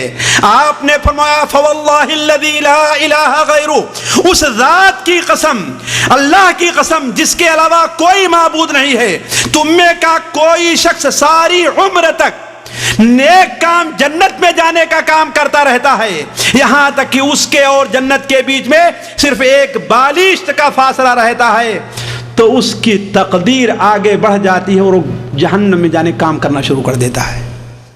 اور ایک شخص ساری عمر تک جہنم میں جانے کا کام کرتا رہتا ہے، لیکن جب موت کا وقت آتا ہے صرف ایک بالشت باقی ہے تو جنتیوں کام جنت میں داخل ہو جاتا ہے۔ ساتھیوں، اللہ تعالیٰ کی مصلحت ہے، اللہ تعالیٰ کی حکمت ہے۔ اسیرم کو دیکھیے، میدان احد تک پہنچ گئے، حالت کفر میں ہیں، بار بار اللہ کے رسول صلی اللہ علیہ وسلم اجازت چاہتے کہ اللہ کے رسول میں آپ کے ساتھ مل کر کے جہاد کرنا چاہتا ہوں۔ آپ کہتے ہیں تم ایمان لے آئے ہو، وہ کہتا ہے کہ نہیں۔ آپ کہتے ہیں میں کافر کی مدد نہیں لیتا۔ اور جب دیکھا کہ دونوں فوجیں آپس میں بھیڑ رہی ہیں، انہوں نے کہا اے اللہ کے رسول اب میں ایمان لے آتا ہوں، تو آپ نے کہا ٹھیک ہے میری طرف سے لڑنا ہے، رکو۔ لڑے اور شہید ہو گئے، ایک وقت کی نماز بھی نہیں پڑھی اور جنت میں چلے گئے، ہے کہ نہیں ہے؟ تو عرض کرنے کا مقصد یہ ہے ساتھیو، دوسری تقدیر کیا ہے؟ عمری تقدیر ہے، اور ایک تقدیر بعض علماء نے کہا کہ بشری تقدیر ہے۔ کون سی تقدیر ہے؟ بشری۔ وہ تقدیر کب لکھی گئی ہے؟ میں سوال کر رہا ہوں اس لیے کہ سوال کرنے سے بعد وہ ذرا دھیان دیتے ہیں، وہ تقدیر کب لکھی گئی ہے؟ بشری تقدیر۔ وَإِذْ أَخَذَ رَبُّكَ مِن بَنِي آدَمَ مِن ظُهُورِهِمْ ذُرِّيَّتَهُمْ وَأَشْهَدَهُمْ عَلَىٰ أَنفُسِهِمْ أَلَسْتُ بِرَبِّكُمْ قَالُوا بَلَىٰ، ہے نا؟ کب؟ جب آدم علیہ السلام کو اللہ تعالیٰ نے پیدا کیا، عرفات کے بعد جو نعمان وادی ہے وہاں پر آدم علیہ السلام کو رکھا، اور ان کے پشت پر اللہ تعالیٰ نے اپنا دست مبارک پھیرا ہے۔ تو جتنی ذریت نکلی اللہ تعالیٰ نے انہیں اپنے ایک ہاتھ میں لیا، اور پھر اپنا ہاتھ پھیرا، جتنی ذریت نکلی اللہ نے انہیں اپنے دوسرے ہاتھ میں لیا ہے۔ مسند احمد وغیرہ میں روایت ہے اور علماء نے صحیح قرار دیا ہے۔ اس کے بعد آپ نے اپنے پہلے ہاتھ کے بارے میں کہا یہ لوگ ہیں جو جنتی ہیں، اور انہیں جنتیوں کا عمل کرنے کے لیے ہم نے پیدا کیا ہے، اور یہ لوگ ہیں دوسرے ہاتھ والے جو جہنمی ہیں اور جہنمیوں کے عمل کے لیے پیدا کیا ہے۔ اللہ تعالیٰ سے دعا کیے کہ اللہ تعالیٰ ہمیں اور آپ کو ان لوگوں میں بنائے جو جنتی ہیں اور جنتیوں کا عمل کریں گے۔ اسے علماء کہتے ہیں یہ تقدیر بشری ہے۔ اور ایک تقدیر ہوتی ہے ساتھیوں تقدیر سنوی۔ کیا ہوتی ہے؟ سالانہ تقدیر۔ یہ کب لکھی جاتی ہے؟ لیکن یہ بات واضح رہے کہ یہ ساری تقدیریں کس کے تابع ہیں؟ تقدیر ازلی کے تابع ہیں۔ کس کے؟ تقدیر ازلی جو لوح محفوظ کے اندر ضبط ہے، لکھی ہوئی، اس کے تابع ہیں۔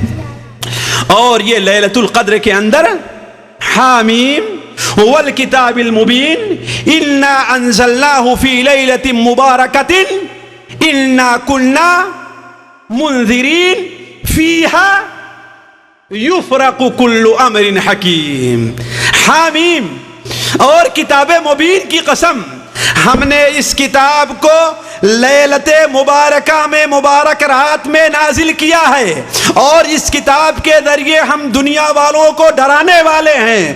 فیہا یفرق کل امر حکیم، اس رات میں ہر حکمت پر مبنی کام کا فیصلہ ہوتا ہے۔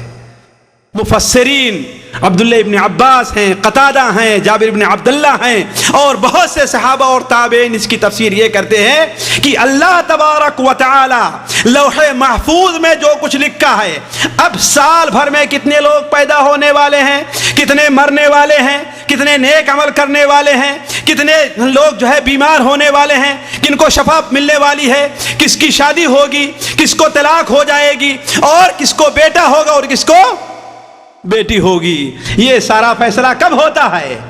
اسی رات کو اللہ تعالیٰ لوح محفوظ سے لے کر کس کے حوالے کر دیتا ہے؟ فرشتوں کے حوالے کر دیتا ہے۔ یہ چیز کیا ہے؟ تقدیر سنوی کہتے ہیں، سالانہ تقدیر۔ لیکن بات واضح رہے کہ یہ تقدیر بھی اللہ تعالیٰ کے ارادے اور مشیت کے تابع ہے، بغیر اللہ کے چاہے ہوئے نہیں ہوتا ہے۔ کوئی بھی چاہ لے دنیا میں، کتنا بڑا بھی بزرگ اور پیر چاہ لے، بغیر اللہ کے چاہے ہوئے نہیں ہوگا۔ جبکہ ہمارے یہاں تو عجیب و غریب قصے کہانیاں، میں ابھی شیخ عبد القادر جیلانی رحمہ اللہ پر ابھی جو ہے پچھلے ماہ جو ایک تفصیلی درس دیا تھا، اس کے اندر میں ان کی سیرت پڑھ رہا تھا، تو ایک کرامت ان کی پڑھی، ان کی ایک کرامت پڑھی کہ ایک شخص سے بڑا غمگین ہو کر کے شیخ عبد القادر جیلانی کے پاس سے گزر رہا تھا۔ شیخ نے پوچھا ہاں بھائی کیا بات ہے، کیوں پریشان ہو؟ کہا اتنے دن شادی کیے ہو گیا، اولاد نہیں ہو رہی ہے، ڈاکٹروں کے پاس، حکیموں کے، تو حکیم تھے اس لوگ، حکیم لوگ کہتے ہیں نہیں بھائی تمہیں اولاد نہیں ہوگی۔ کہتے ہیں اچھا اولاد نہیں ہوگی، تو بانجھ ہے تجھے اولاد نہیں ہوگی؟ کہا کہ بیٹھ گئے اور دعا کرنے لگے کہ اے اللہ تبارک و تعالی اسے تو بیٹا دے۔ اولاد نہیں مانگ رہے ہیں اب، یہاں تو اس کی قسمت میں بیٹا بیٹی کچھ بھی نہیں تھا۔ شیخ صاحب کیا مانگ رہے ہیں؟ اب بیٹا مانگ رہے ہیں، اے اللہ تعالیٰ اسے بیٹا دے۔ اللہ تعالیٰ کہتا ہے کہ اے عبد القادر، ہم نے اس کی قسمت میں بانجھ ہونا لکھ دیا ہے، اس کی قسمت میں اولاد نہیں لکھی ہے۔ کہتے ہیں اے اللہ تعالیٰ اسے دو بیٹا دے۔ اللہ تعالیٰ پھر کہتا ہے اے عبد القادر ہم نے اس کی قسمت میں بانجھ ہونا لکھ دیا ہے. حضرت عبد القادر کہتے ہیں اے اللہ تعالیٰ اسے 3 بیٹا دے. یہاں تک کہ ہر بار اللہ تعالیٰ کیا کہتا ہے کہ اللہ عبد القادر ہم نے اس کی قسمت میں کیا لکھ دیا ہے. یعنی اللہ تعالیٰ پر بھی زور چلنے لگا. ہمیں ایسے اللہ کی ضرورت نہیں نعوذ باللہ من ذالک جو مخلوق کا محتاج اور مجبور ہوں اس کے سامنے. ہمیں اس اللہ کی ضرورت ہے. ہمارا رب وہ ہے, ہمارا اللہ وہ ہے جو قادر مطلق ہے. اس زمین کے اندر ایک ذرے کا بھی مختار اللہ نے کسی کو نہیں بنایا ہے. اس کی ذات تو وہ ہے کہ اللہ تبارک و تعالیٰ اگر جب غصے میں آتا ہے تو حضرت محمد صلی اللہ علیہ وسلم بھی جب تک 1 ہفتے تک اس کے سامنے سجدے میں گرے نہیں رہتے ہیں اللہ تعالیٰ ان کی بھی شفاعت قبول نہیں کرتا ہے. چلے جائے کہ عبد القادر جیلانی کہاں کے ہیں. تو کیا کہا عبد القادر جیلانی مانگتے مانگتے 7 تک پہنچ گئے. اللہ تعالیٰ نے فرشتوں سے کہا بھائی اب اسے دے دو ورنہ 7 سے آگے بڑھ جائے گا اور بیٹا دینا پڑے گا تم لوگوں کو. 7 ہی پر اکتفا کر لو. نعوذ باللہ من ذالک. اگر اللہ نہ چاہے تو کسی کچھ ہونے والا نہیں ہے کہ نہیں ہے. ہمارے نبی حضرت محمد مصطفیٰ صلی اللہ علیہ وسلم کی بڑی خواہش تھی کہ آپ کی نرینہ اولاد زندہ رہتی. ابراہیم جو آپ کے آخری بیٹے تھے انتقال ہونے لگے. آپ صلی اللہ علیہ وسلم نے اپنے ہاتھ پر لیا, آنکھ سے آنسو جاری ہیں, دل تڑپ رہا ہے. آپ نے کیا کہا ان العین لتدمع والقلب لیحزن وما نقول الا ما يرضي ربنا وانا لفراقك یا ابراہیم لمحزونون. اے ابراہیم دل بڑا اداس پریشان ہے, آنکھیں اشکبار ہیں, لیکن ہم اپنی زبان سے وہی چیز نکالیں گے جو میرے رب کو پسند ہے, جس میرا رب راضی ہے. البتہ اس میں کوئی شک نہیں ہے کہ اے ابراہیم تمہاری جدائی کا ہمیں بہت بڑا. تو یہاں اللہ کے رسول کا تو یہ حال ہے. اور عبد القادر جیلانی جس کو اللہ نے بالکل بانجھ کر دیا ہے, بیٹی بھی دینے والا نہیں ہے, اسے 1 نہیں 2 نہیں 7 بیٹے دلوا دے رہے ہیں. اس پر بھی اللہ تعالیٰ مجبور ہو کر کیا کہہ رہا ہے بس اسی اتنا ہی دے کر کے اکتفا کر لو ورنہ کہیں اور نہ مانگنا شروع کر دے. نعوذ باللہ من ذالک. بغیر اللہ کے چاہے وہ کچھ بھی ہونے والا نہیں ہے. تو یہ سالانہ تقدیر ہے. اور یومیہ تقدیر یہ ہے کہ علماء کہتے ہیں کہ اللہ تعالیٰ قرآن مجید میں ارشاد فرماتا ہے کہ کل یوم ہوا فی شان, روزانہ اس کی الگ شان ہوتی ہے. آج اللہ نے کسی کو وزیر اعظم بنایا ہے, کل وہ کیا ہوگا جی فقیر اعظم بن جائے گا.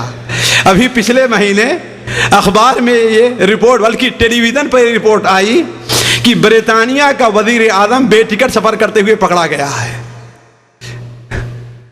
بلا ٹکٹ سفر کرتے ہوئے پکڑا گیا, جہاں اس کے لیے خصوصی جہاز رہتے تھے. ہے کہ نہیں ہے؟ آج وہ بغیر ہے کہ نہیں. آپ نے دیکھا نا صدام کا حشر دیکھا نا. ایک وقت یہ تھا کہ اگر پاؤں پٹکتا تھا تو پورا عراق, اور ایک وقت یہ آیا کہ عراق میں اوپر اسے کہیں رہنے کے لیے جگہ بھی نہیں ملی, وہ بھی نیچے جا کر کے رہنا شروع کیا, وہاں بھی اس کو پناہ نہیں مل سکی ہے. وَكُلَّ يَوْمٍ هُوَ فِي شان. ذرا دیکھیں ابھی کل جو زلزلہ آیا ہے, پرسوں زلزلہ چین کے اندر آیا ہے, کتنے لوگ لکھ پتی کروڑ پتی ارب پتی رہے ہوں گے, رات کو جب سوئے ہوں گے اور صبح اٹھے ہیں تو ان کے پاس کچھ بھی نہیں ہے. ہے کہ نہیں ہے؟ یہ کس کی شان ہے؟ قل اللہم مالک الملک تؤتی الملک من تشاء وتنزع الملک ممن تشاء وتعز من تشاء وتذل من تشاء بیدک الخیر انک علی کل شیء قدیر. ہر چیز پر صرف تجھے قدرت حاصل ہے, کسی اور کو قدرت حاصل نہیں ہے. تو کل یوم ہوا فی شان, روزانہ اس کی ایک الگ شان ہوتی ہے. تو عرض کرنے کا مقصد ہے تو تقدیر سے متعلق یہ چیزیں ہیں. بس کریں 2-3 منٹ. چلیے 2-3 منٹ میں 3 باتیں میں یہ کرتا ہوں کہ تقدیر پر ایمان کے فوائد کیا ہیں. دیکھیے پہلی بات تو ہے شیخ, جو بندہ جس قدر تقدیر پر ایمان اس کا مضبوط ہوگا توحید اس کی اتنی ہی مضبوط ہوا کرے گی. کیوں؟ اس لیے کہ جب وہ یہ سمجھے گا ہر چیز کا خالق اللہ تعالیٰ ہے, ہر چیز کا مالک اللہ تعالیٰ ہے, ہر چیز پر تصرف کرنے والا اللہ تبارک و تعالیٰ ہے, تو یہی تو اصل توحید الوہیت توحید ربوبیت ہے کہ نہیں ہے. اور اسی طریقے سے جب بندہ حقیقی تقدیر کے اوپر ایمان لے آتا ہے تو وہ دنیاوی طور پر ہے یا دینی طور پر ہے وہ بڑی محنت کرتا ہے. اسی لیے جو سب سے پکا مومن ہوا کرتا ہے وہ سب سے زیادہ عبادت وہی کیا کرتا ہے. اللہ کے رسول صلی اللہ علیہ وسلم بات کرتے کہ نہیں کرتے تھے؟ تقدیر پر ایمان تھا کہ نہیں؟ یہ کہنے کے لیے کہ میری تقدیر میں جنت ہوگی تو جنت میں جائیں گے، جہنم نہیں. آپ اس قدر عبادت کرتے تھے، اتنی دیر تک رات کو کھڑے ہو کے تہجد پڑھتے تھے کہ آپ کے پیر مبارک میں، سنا ہے کہ نہیں سنا ہے؟ اور جب روزہ رکھنے لگتے تھے انس بن مالک، اسامہ ابن زید کہتے ہیں ایسا محسوس ہوتا تھا کہ آپ سارے سال روزہ ہی رکھتے جائیں گے، افطار کریں گے ہی نہیں. ہے کہ نہیں ہے؟ آپ صلی اللہ علیہ وسلم خرچ کرنے کے معاملے میں آتے تھے تو ایسا خرچ کرتے تھے کہ آپ کو محتاج ہو جانے کی کوئی پرواہ ہی نہیں ہے. ہے کہ نہیں ہے؟ تو جو آدمی تقدیر کے اوپر جس قدر ایمان رکھتا ہے عمل میں اسی قدر وہ آگے رہا کرتا ہے، اور جو تقدیر کا بہانہ کر کے عمل چھوڑ دیتا ہے یہ کیا ہے؟ یہ ایمان نہیں ہے. دراصل تقدیر پر وہ ایمان لایا ہی نہیں. ایک مثال میں دوں، حدیث شریف سنن ابو داؤد میں ہے کہ اللہ کے رسول صلی اللہ علیہ وسلم کے پاس دو آدمی کا فیصلہ آیا. آپ نے دونوں میں سے ایک کے بارے میں فیصلہ کر دیا تو جس کے خلاف فیصلہ ہوا تھا وہ کہتا حسبی اللہ و نعم الوکیل. ایسا لگ رہا ہے کہ حق پر وہ تھا اور فیصلہ اس کے خلاف. ایسا ہو سکتا ہے؟ نہیں ہو سکتا. اللہ کے رسول کے پاس میں ایسا نہیں ہو سکتا، اس لیے کہ آپ عالم الغیب تو تھے نہیں. ہو سکتا ہے نا؟ آپ نے خود ہی بیان کیا کہ اے لوگوں، بسا اوقات دو آدمی اپنا فیصلہ لے کر کے آتے ہیں، ایک شخص اپنی حجت کو بڑے اچھے انداز میں بیان کر لیتا ہے اور میں اس کی باتوں میں آ کر اس کے موافق فیصلہ کر دوں. اگر ہم نے غلط فیصلہ، اگر ہم نے جو فیصلہ کیا ہے وہ اس کے خلاف ہے تو اسے میں جو دے رہا ہوں گویا کہ جہنم کی آگ توڑ کر کے دے رہا ہوں. ہے نا؟ اسی لیے علماء کہتے ہیں کہ قاضی اپنے علم کے مطابق فیصلہ نہیں کرے گا، اس کے سامنے جو دلائل پیش ہوں گے اس کے مطابق فیصلہ کرے گا. اسی لیے ایک عورت جس نے اپنے شوہر کے ساتھ لعان کیا تھا، اللہ کے رسول نے کیا بیان فرمایا؟ اگر کسی عورت کو بغیر دلیل کے میں رجم کرتا تو اس کو رجم کرتا. یعنی آپ کو معلوم تھا کہ یہ جھوٹی اور غلط کہہ رہی ہے لیکن آپ نے اسے رجم. معلوم یہ ہوا کہ قاضی اپنے علم کے مطابق فیصلہ نہیں بلکہ دلائل کی بنیاد پر فیصلہ کرے گا. تو آپ نے ایک شخص کے مطابق فیصلہ کیا اور دوسرے کے خلاف ہوا. جس کے خلاف وہ کیا کہتا ہے؟ حسبی اللہ و نعم الوکیل. یہ بات میں کہہ رہا ہوں کہ ہمارے بہت سے بھائی تقدیر کا بہانہ کر کے اس میں غلطی کرتے ہیں. آپ نے اسے بلوایا، کہا یہاں پر آؤ. کیا تم نے کہا؟ تم نے کیا کہا؟ کہا ہم نے کہا حسبی اللہ و نعم الوکیل. تو آپ نے فرمایا کہ دیکھو اللہ تبارک و تعالی یلوم علی العجز ولکن علیک بالکیس. اللہ تبارک و تعالی عاجزی، سستی اور کوتاہی پر ملامت کرتا ہے. بہت سے لوگ ہیں کسی کو قرضہ دے دیے، اس پر گواہ نہیں بنائے، شرعی جو اصول ہے اسے لکھ کر کے نہیں رکھ لیا. کچھ دن کے بعد جب وہ انکار کرتا ہے تو کیا کہتے ہیں کہ آخرت میں تم سے نپٹوں گا. ٹھیک ہے وہ تو ہوگا ہی لیکن غلطی تمہاری ہے. اسی لیے تو اللہ کے رسول نے بیان فرمایا تین آدمی ایسے ہیں جو دعائیں کرتے ہیں اللہ ان کی دعا قبول نہیں کرتا. ان میں کا ایک شخص وہ بھی ہے کسی کو قرض دیتا ہے، اللہ نے لکھنے کے لیے کہا وہ لکھتا نہیں ہے، اب وہ اس کے اوپر دعا دے رہا تو اللہ اس کی دعا قبول نہیں کرتا ہے. آپ نے کیا بیان فرمایا کہ اللہ تعالیٰ عاجزی اور کاہلی پر ملامت کرتا ہے، البتہ ہوشیاری پر اللہ تعالیٰ خوش ہوتا ہے. تو کہنے کا مطلب یہ تھا کہ تم جو ہے اگر صحیح اصول استعمال کیے ہو اس کے بعد اگر تمہارے خلاف فیصلہ ہو تو حسبی اللہ و نعم الوکیل کہو. یہ نہیں کہ تم نے محنت نہیں کی، تم نے اپنا حق حاصل کرنے کی جو کوشش ہونی چاہیے وہ نہیں کی، اس کے بعد جو ہے تم اب آ کر کے ملامت کر رہے ہو. اور آخری بات یہ ہے تقدیر کے اوپر ایمان بندے کے لیے اطمینان اور سعادت قلبی کا سبب بنا کرتا ہے. جو انسان تقدیر، اسی لیے دیکھیں مسلمانوں میں خودکشی سب سے کم ہے اور اس وقت یورپ اور مغرب میں خودکشی سب سے زیادہ ہے. تقدیر پر ان کا ایمان ہے ہی نہیں. بلکہ آج سے کئی سال پہلے ہم نے ایک رپورٹ پڑھی تھی کہ دنیا کے اندر سب سے زیادہ خودکشی سویت جو ملک ہے اس کے اندر ہوا کرتی ہے، جبکہ دنیا کے اندر انفرادی طور پر یعنی افراد کے طور پر سب سے زیادہ مالدار لوگ وہاں رہتے ہیں اور وہاں 99% لوگ وہ ہیں جن کے پاس اعلیٰ شہادات موجود ہیں، اس کے باوجود سب سے زیادہ خودکشی کہاں پر پائی جاتی ہے؟ کیوں؟ اس لیے کہ ان کا تقدیر کے اوپر ایمان نہیں ہے۔ کسی نے تجارت کی، گھاٹا ہو گیا، خودکشی کر لیا۔ کسی نے کسی عورت سے محبت کی، شادی کے لیے دونوں کا ملاؤ نہیں ہو سکا تو خودکشی کر لیا۔ انہیں کیا معلوم ہے کہ یہ ہماری جو زندگی ہے یہ ہماری اپنی کس کی ہے؟ کس کی ہے؟ اللہ تعالیٰ کی ہے۔ جیسا اللہ قرآن میں فرماتا ہے ان صلاتی ونسکی ومحیای ومماتی للہ رب العالمین، میری نماز، میری قربانی، میرا مرنا اور میرا جینا کس کے لیے ہے؟ اللہ کے لیے ہے۔ اسی لیے ہمارے یہاں بہت سی عورتیں یا بہت سے باپ جب بیوی کا انتقال ہو جائے، شوہر کا انتقال ہو جائے تو بچوں کو دیکھ کے کہتی ہیں یا کہتے ہیں کہ اب ہمیں زندہ رہنے کی کوئی خواہش نہیں ہے، انہی بچوں کے لیے جی رہے ہیں۔ ارے بتا، تو شرک کر رہا ہے، تو اللہ کے لیے جی، ان بچوں کا خالق جو ہے وہ ان کے لیے کافی ہے کہ نہیں ہے؟ تیری زندگی کس کے لیے ہونی چاہیے؟ ان بچوں کے لیے نہیں ہونی چاہیے، ہے کہ نہیں ہے؟ تو ان صلاتی و نسکی و محیایا و مماتی، میرا مرنا میرا جینا کس کے لیے ہے؟ اللہ رب العالمین کا ہے۔ لیکن تقدیر پر جو لوگ ایمان رکھتے ہیں کیا ہے؟ انہیں سعادت قلبی۔ اللہ قرآن میں ارشاد فرماتا ہے وَمَن يُؤْمِن بِاللَّهِ يَهْدِ قَلْبَهُ، جو اللہ پر ایمان لے آتا ہے اس کے دل کو ہدایت اور سکون ملتے۔ کیسے؟ اس لیے علماء کہتے ہیں کہ اسے کوئی مصیبت آئی، پریشانی آئی تو وہ سوچتا ہے کہ یہ اللہ کی طرف سے ہے، لہذا اسے اطمینان حاصل ہو جاتا ہے۔ یہ ہدی قلبہ۔ تو یہ چند ٹوٹی پھوٹی باتیں تھی تقدیر سے متعلق جو ہم نے آپ کے سامنے رکھی ہیں۔ اس میں وہ چیز رہ گئی ہے کہ ہاں تقدیر کے اوپر جو لوگ اعتراضات کرتے ہیں ان کے جوابات کیا، یہ کوئی اتنی اہم چیز نہیں ہے۔ اللہ تعالیٰ سے دعا ہے کہ اللہ تعالیٰ ہمیں اور آپ کو ان باتوں پر عمل کرنے کی توفیق عطا فرمائے۔ اللہ تعالیٰ ہمیں جیسا چاہیے تقدیر کے ایمان لانے کی توفیق دے۔ سبحانک اللہم و بحمدک، اشہد ان لا الہ الا انت، استغفرک و اتوب الیک۔